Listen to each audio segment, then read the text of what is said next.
Monsieur le bourgmestre, messieurs les échevins, messieurs les chefs de cabinet, son Excellence l'ambassadeur du Canada, le représentant de l'ambassade de France, le président de la Fondation Auschwitz, Mesdames, Messieurs, j'éprouve un grand plaisir à vous présenter M.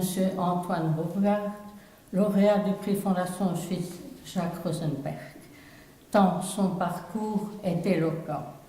Que ce soit en publication, conférences, colloques, recherches fouillées ou minutieuses dans les archives françaises et canadiennes.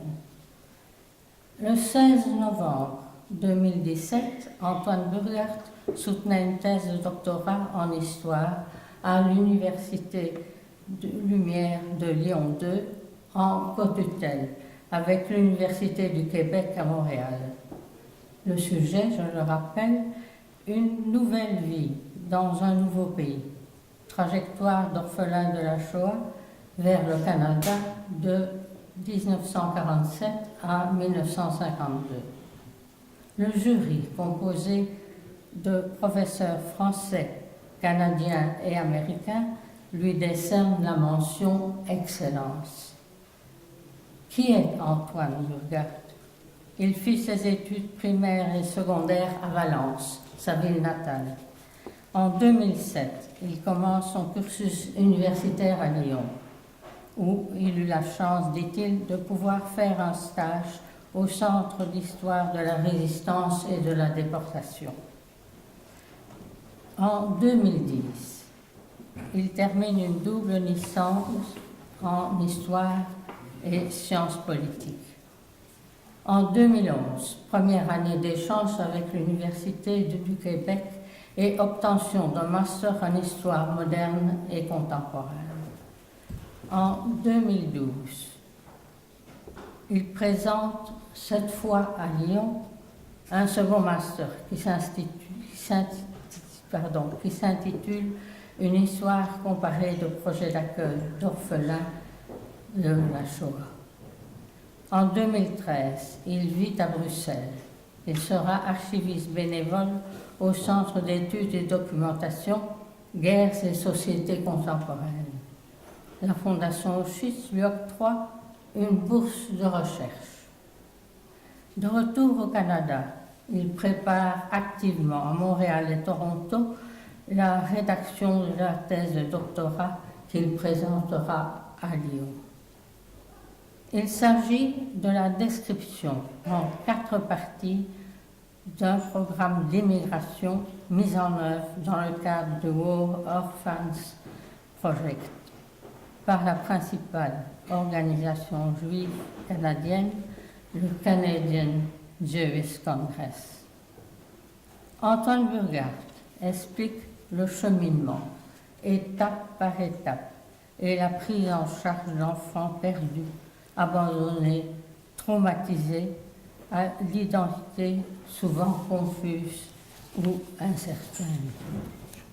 Les organisations de soutien françaises, de leur côté, eurent à cœur, dans la mesure du possible, de clarifier leur situation afin de pouvoir leur fournir un document qui les autorise à se présenter comme migrants acceptables par les autorités canadiennes. Entre septembre 1947 et mars 1952, 1115 orphelins rescapés de la Shoah purent quitter l'Europe pour le Canada. Ce sont généralement des groupes multilingues, composés en majorité d'adolescents originaires d'Europe centrale, polonais ou hongrois. En tout, 343 filles et 772 garçons bénéficiaires de l'aide proposée. Ces jeunes, par leur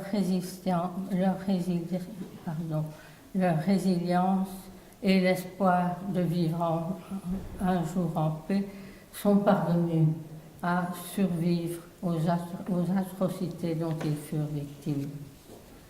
La recherche de M. Burghardt devrait nous faire réfléchir et nous aider à mieux comprendre les souffrances et le désarroi ressentis par les jeunes de toute origine qui actuellement cherchent un refuge dans notre pays. Je conclus cet exposé en citant l'appréciation de Madame Muriel Paradel, professeure à l'Université d'Ottawa. Je suis moi-même, dit-elle, professeure. Je supervise des thèses de doctorat et je regrette que très peu de mes étudiants ne soient capables d'un travail de cette qualité. Mes plus vives félicitations à Antoine Burghardt. Bon vent dans la poursuite de ses recherches à l'Université de Manchester où il est actuellement chargé de cours. Mesdames, Messieurs, je vous remercie de m'avoir écouté.